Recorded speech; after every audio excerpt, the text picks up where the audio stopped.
Good morning. It is the last Sunday of October, beautiful day, and I thought, why don't I try to make a walkthrough for the nerds.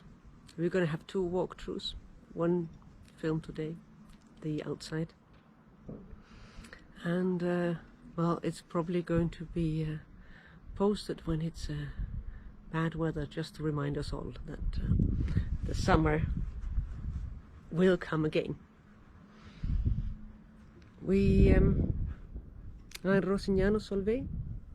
The harbour is called Cala dei Medici. The main reason that we're here is because we have our house, which is 1,000 meters that way in the village. Here to the south you've got the Solvay factory and the famous white beaches, and to the north there is Castelloncello, an old Italian seaside resort. The walkthrough, so I'll try to well, do all the nerdy stuff.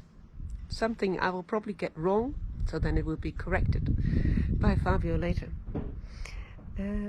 Let's start with the length of the boat.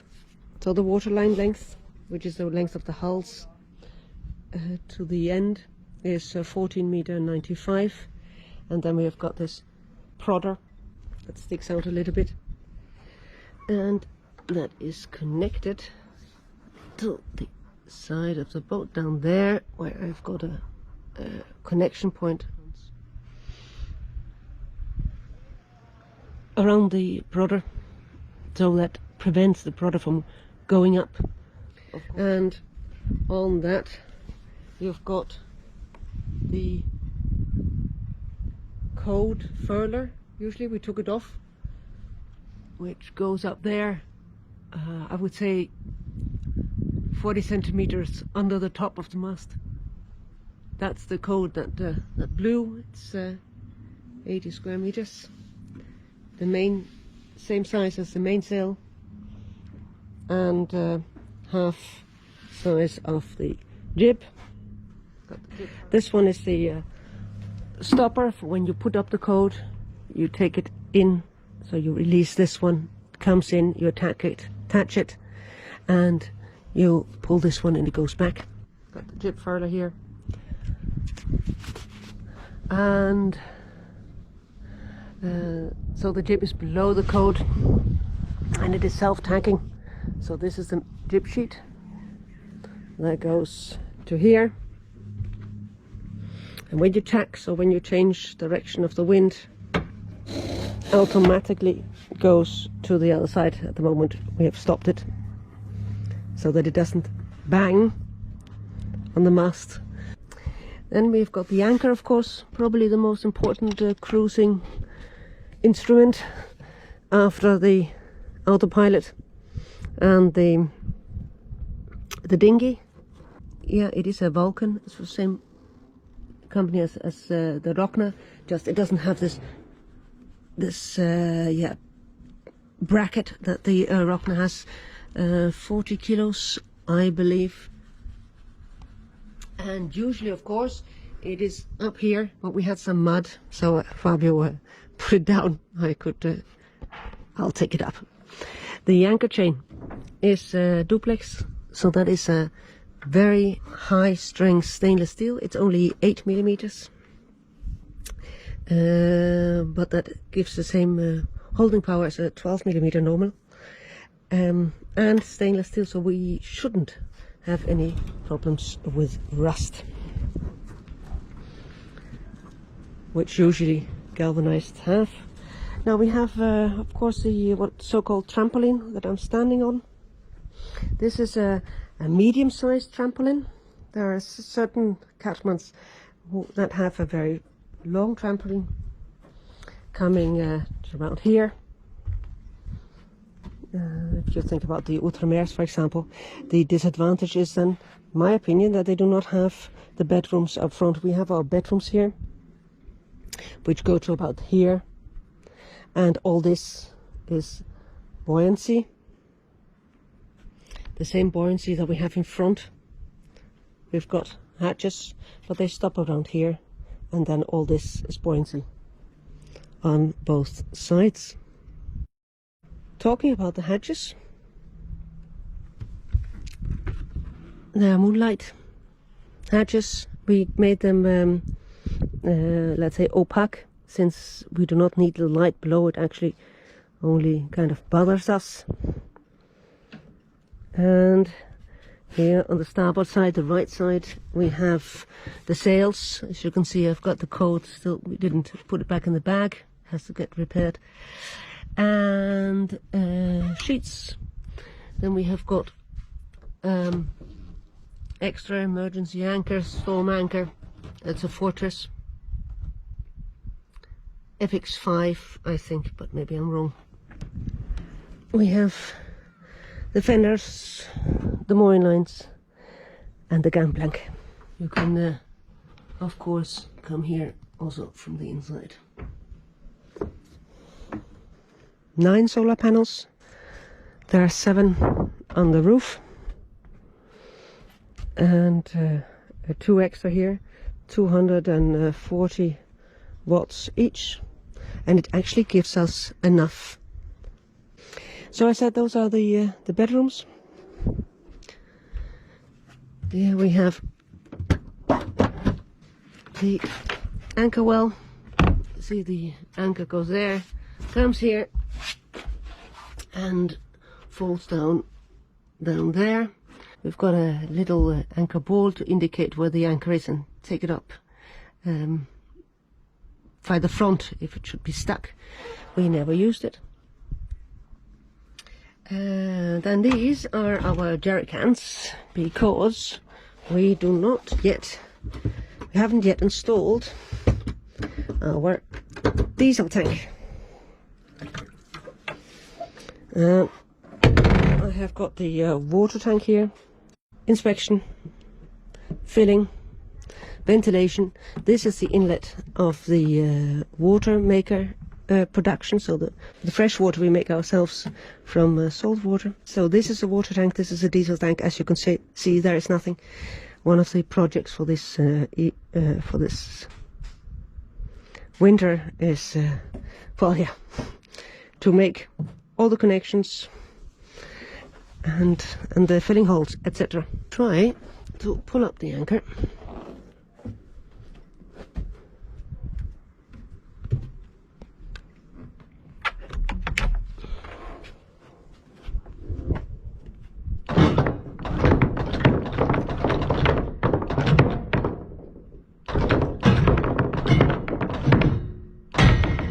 Voila. And as you see, it just fits below. I don't know whether you saw the pictures, but we dry rigged this with pieces of wood in our garage in Holland before we bought the anchor, and we made the construction just to be sure that it would fit. This also means that this is actually the only anchor that fits. So whatever happens, let's hope that Rogner keeps producing it. So on the roof you see the 7 solar panels, and this one is where the chimney comes from our diesel heater inside, and this is the ventilation of the bathroom, which is below here. Another thing that we have thought about, but basically very fast decided that we wanted it this way, is whether or not you take the things back to the cockpit. So there are quite a lot of boats that have got everything back to the cockpit, the idea being that you go sailing and you stay here, you stay in the cockpit, you stay at your steering position, and from there you can control all the sails. Now, the only thing we can control from down here is our mainsail. Yeah, so we have got the mainsail here with the main sheet, the red one, and the traveller taking the main sheet attachment point from one side to the other one. That is what we can control from here. This is a very special fast release blocker. The advantage of this is that it can be released under tension. Usually these kind of stoppers, you need to take the tension off the rope, and then you can open it. You cannot open them under force. This one can be opened under force. And we have got the jib sheet, the same quick release stop. That is the only thing we have got in the back. The idea being that if you want to do something else, you want to take up another sail, another front sail, or you want to reduce your mainsail, you want to take a reef, you are going to come up here anyway. So as I said, we have got here the self-tacking jib. Then I have got an electrical Anderson winch 46 with the engine just below, but on deck as it's called. I've got one button here, I've got a foot button down there. This is basically used to take up the mainsail, but of course also the code or the spinnaker or anything basically that has to be hoisted. It's very easy in the beginning, but at the end it is rather tough. As I said, that was the jib sheet. This is the code, the spinnaker. You can see they're all normal stoppers except for the main halyard, this one here, the red one, that goes through a sock. It's a constrictor. The advantage of that is that it can be released under load. So also here I do not have to release the tension on the halyard in order to open it, as I have to do with these. And on the main halyard, let's say if I want to put a reef, I want to take it down just 20-40 centimeters at a time, so that we've got time to fold it nicely. And the only thing you have to do is, you see, you just pull this one, it releases the halyard. You let it go again, my little line, and the sock pulls it. So this is a spinnaker. You can see it goes up to a block. Now when I look at it, I think maybe we should do something about it. It looks like it's a little bit entangled in the radar reflector. That's the one you see up there. You've got a light on the top. The thing that turns around is a wind measurer. To the right of that you can see the VHF antenna. It is a single spreader, so these things are called spreaders. Single spreader, double diamond, because it's got two stainless steel cables running to the mast. So single spreader, double diamond, Saldine mast.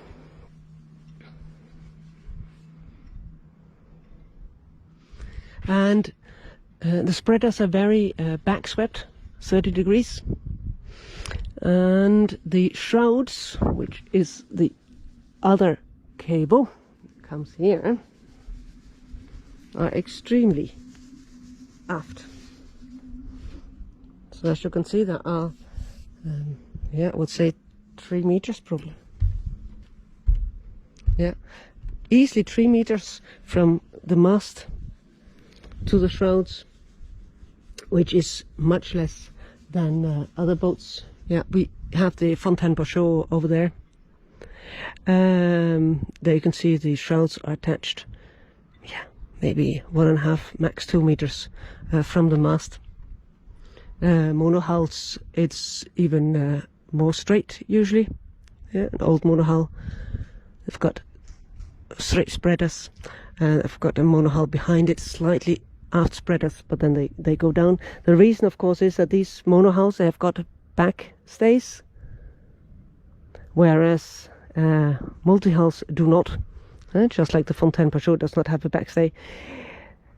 But even then, our shrouds are particularly aft, making a problem of opening the mainsail when you go downwind So we always sail with a very closed mainsail, and then just try to give it some more twist so that the top at least is open. I already said I have a radar reflector there, and of course we've got our own radar there, which sits on a pole because it was difficult to put it on the spreader. On this side I have got the laser jacks are here, the topping lift, the jib halyard. Now all the winches are Anderson, all the deck hardware is Antal. Then we come to the boom. We made the boom ourselves. It's a so-called canoe boom. It doesn't have a kicking strap, so the only thing it needs to do actually is to keep the end of the sail, the clew, aft. But definitely doesn't have any compression, kind of bending it as a kicking strap would. We can see that on this boat behind. It has the black diagonal thing is a kicking strap. There's a lot of force on that point. This boom doesn't have it, so it's very easy construction. There's a pipe in the middle, and this shell, which is actually nothing, on the sides. We have got constrictors built in. It's a kind of a stopper, but another kind of stopper that works with ropes, called a constrictor. Black one is the release, and the colored one is to make it fixed. We've got the foot here, reef number 3, reef 1, and reef 2. Now this is the inside of the boom.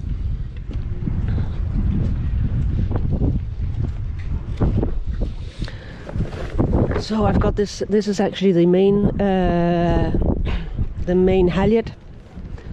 It's 2-to-1, and that is attached normally to the top of the mainsail. We took out the sails for winter. This is a topping lift. These are the foot, so the outhole, reef 1 and reef 2. So this is attached here down, goes up into the sail, to the reef ring, comes down again, goes here, goes back, and then it goes in the constrictor, which is here. Yeah, so and that is what is going to block this reef line when the reef is taken. Comes here, and then when I want, therefore, to tension the reef line, I am going to pull this blue line around the winch. When I'm happy with it, I'm going to pull this one here, and that serves just like the elastic here on this constrictor to tension the sock.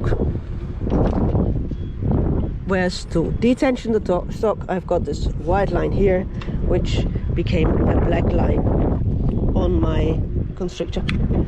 You might have seen on some of the videos that we have got a plant watering spray on board. That is because all these kind of things, they get filled up with salt, sand, and they tend to work less. Also, for example, these kind of roller bearings. So what we do occasionally is we just spray them with some water, and it works perfectly. So we have got what is called a Spitfire top, slightly, yeah, like an airplane, an old airplane wing on the top. The main sheet halyard that comes out here is 2-to-1, so it is attached on the top with a aft. You can see it's attached there on a fixed point. It comes down, well, usually, of course, it doesn't come out there. Also, this is to keep the halyards off the mast, so we do not have any dung dung dung dung, which you often hear in harbours. So it comes down, goes back, starts on the top, comes down, goes back up, goes into the mast, and then it comes out here and goes to our electrical winch. Now the boom itself has got the laser jacks integrated. The laser jacks go into the mast. They're connected with a ring, and then there comes out one rope that you can regulate it with, so that there's always the same tension on both sides. Also, this to prevent any twisting of the boom. There are a lot of boats, particular catamarans, that have problems with this gooseneck. This is called the gooseneck, the attachment of the boom to the mast. Well, it's made so that you cannot. This point is fixed. It doesn't turn. But the problem, of course, is that if there is a lot of force on one side, it would like to turn, and that makes the goose points break off.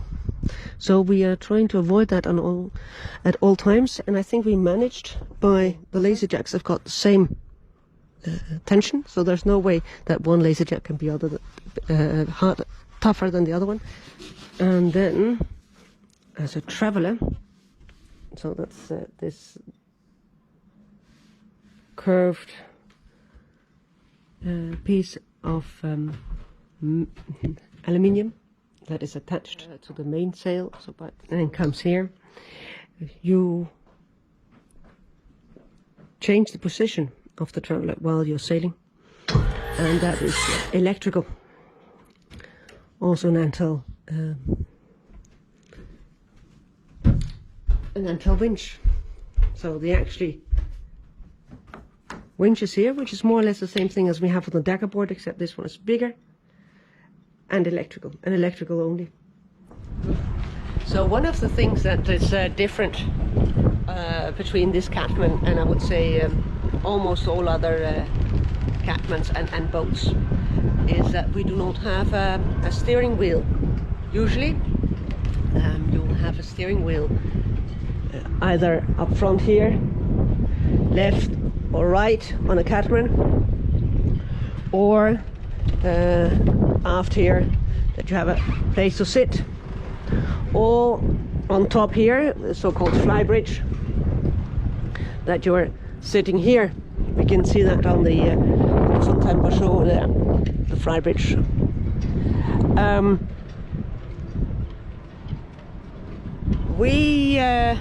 We realized that we actually never hand steer the boat. We didn't do it on Faidapiu, and we are certainly not going to do it here. It gives no satisfaction basically to be hand steering a catamaran, and there is no point. I mean, if you go on you're racing, or you do a day sail, of course, and you go out and sail, you want to have the steering wheel in hand. But when you are using the boat as we are, you're cruising, you're using the boat to get from A to B,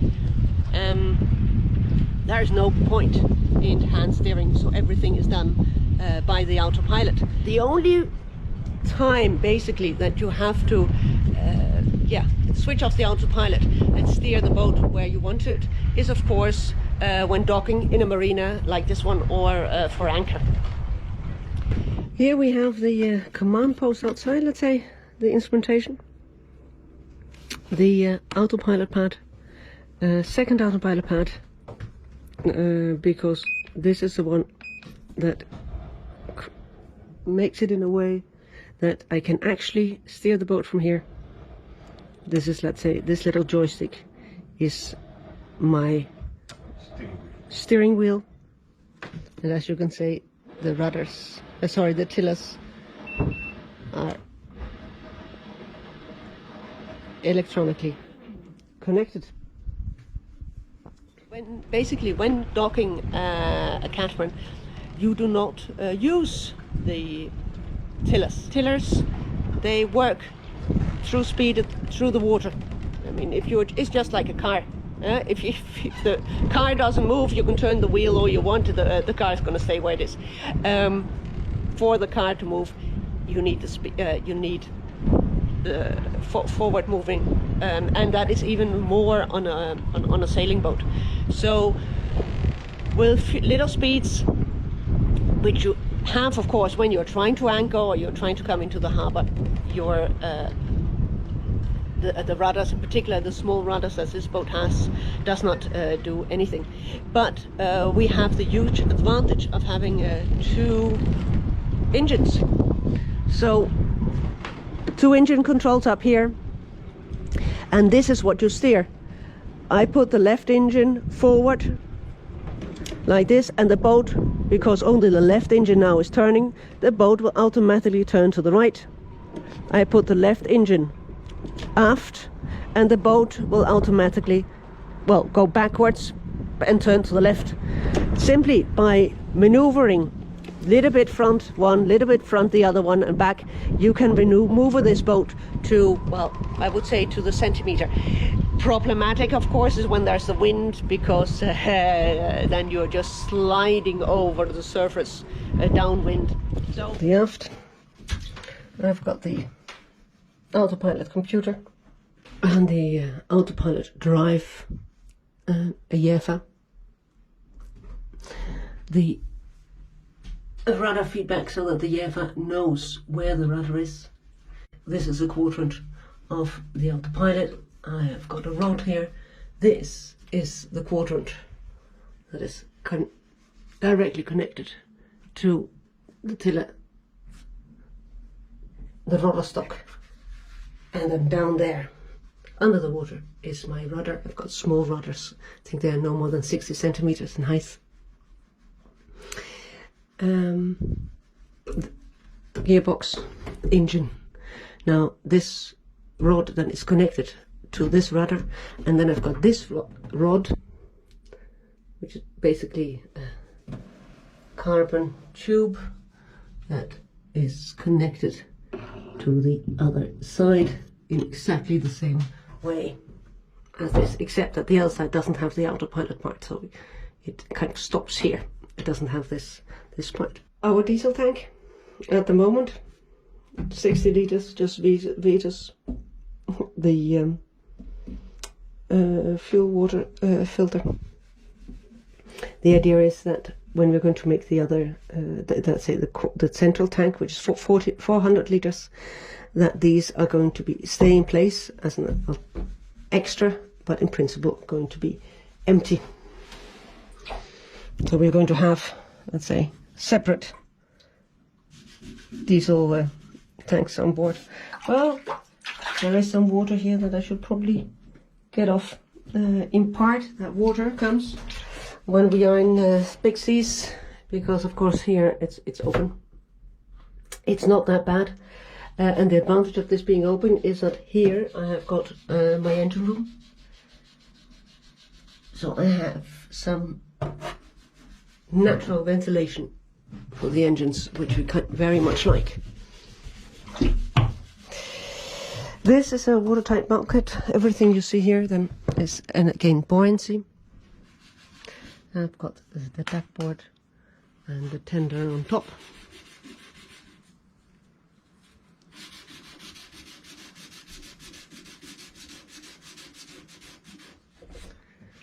Something that we haven't discussed yet are the runners to stabilize the mast better when I've got a big front sail, since I do not have an aft stay, like for example the boat besides me is the runners, one on each side. Here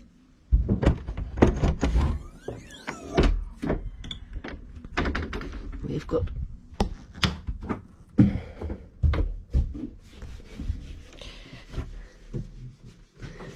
the shower outside, the diesel tank, the chimney for the diesel heater, and that's my carbon rudder connecting that comes from the other side. As I said, it's the same thing here. It goes on the quadrant, goes directly down and up.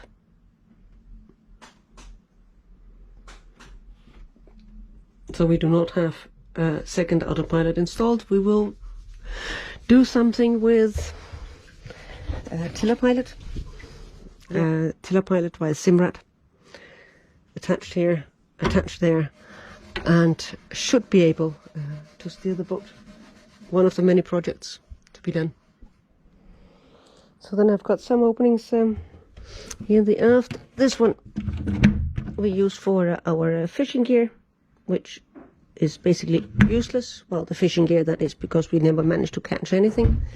This is closed. Well, it's not supposed to be used for anything. Down here is what we call the garage.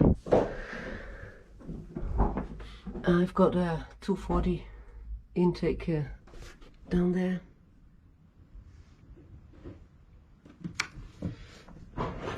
And the main switches when we take electricity from shore, which basically we never do.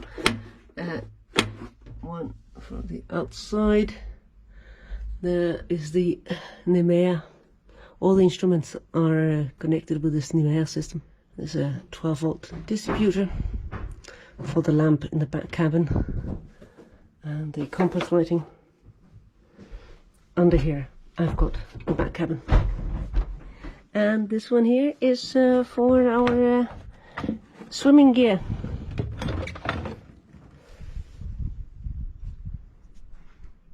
Compared to, let's say, other catamarans, this is a so-called performance catamaran.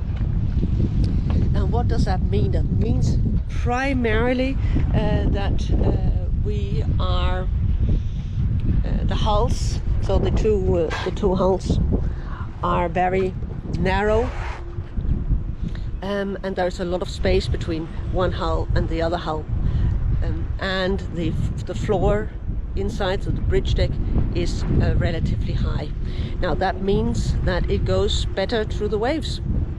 The width between the two hulls means that the waves coming up from the two hulls are not going to interfere with each other. The high bridge deck floor means that the waves pass under without hitting it, and the very narrow hulls, of course, means that the boat goes faster. Because it has to move less water. Yet, that is a problem. It cannot be loaded up very much. If we compare this one to, let's say, the lagoon, we can have, and this one is 15 meters, Schionning Arrow 1500. Our payload, so our load capacity, carrying capacity, is 2,000 kilos, which is less than a lagoon of 12 meters. A boat like this weighs half of your standard catamaran. By now it is the 29th of November, so it's definitely getting colder. But I forgot to show you the Daggerboards. So we do not have keels. We have Daggerboards. Now they're fully up. They go down to here, so then the deck comes here, and that is 1 meter 45 they go down. Probably not that much. On the other hand, there is a 2 meter from the top of the deck to the water, so the Daggerboards are actually 3.5 meter long, and I can assure you that that is more than enough if you want to repair them, as we have to do, and get them out of the boat. Now they are controlled up here, so you have to come up here and control it. There's nothing going back, because we want to have a clean deck and no stoppers, and as I said already, we have a few winches. So to control it, this is an Antel line driver, sometimes used for spinnaker poles. There it is going to go down the Daggerboard. Here it's going to go up. I can try to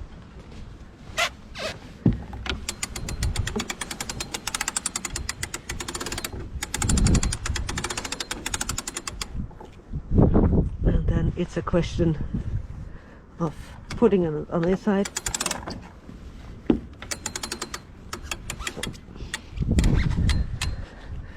And you take it up again.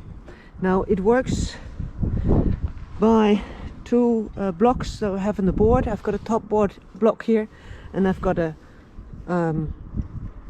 block on the inside the board in the hull. So when the daggerboard is up, the block is here, and when the daggerboard is down, the block is at the exit of the water.